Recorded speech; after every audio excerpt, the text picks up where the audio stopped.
Hola, carinyo! Hola. Mira què he comprat! Mira, Àngels, com siguin des de llet... Mira això! Jo flipo, de veritat. Això està matant la nostra relació. Ja sabies que era així quan van començar a sortir. És el que hi ha, t'hi has d'acostumar. Em pensava que eres dentista. Mai m'hagués imaginat que entraves a casa de persones desconegudes per la nit a agafar dents de llet de nens petits a sota del coixí. A veure, Enric, que parles com si entrés a casa de la gent a robar, que jo he deixat diners i regals per aquestes dents. D'acord? És un negoci. Això no és normal, Àngels. Necessites ajuda. Ai, Enric, ja sé el que en penses de tot això. Mira, saps què penso, Àngels? Que t'estàs gastant tots els nostres estalvis per comprar dents de llet de nen petit. El valor de mercat pujarà. Ja ho veuràs, confia en mi. Fa 4 anys que em dius això, des que ens vam conèixer.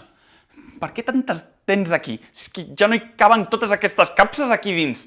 Sóc una emprenedora. Però tu ets burro i no ho veus. Mira, no puc més. Vull tallar. Què? Que vull tallar. No m'ho puc creure, Enric. Ho estàs dient en sèrio? Vaig a dormir a casa amb uns pares i ja tornaré demà a buscar les meves coses. I com aniràs a casa a aquestes hores? Doncs agafaré un bus nocturn. No, agafar un taxi és massa tard. Té, paga amb això.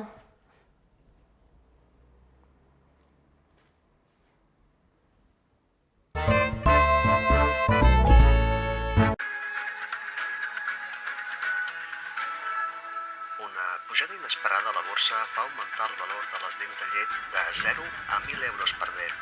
Varis experts van predir aquest boom fa 4 anys quan... Hola, Àngels, què tal?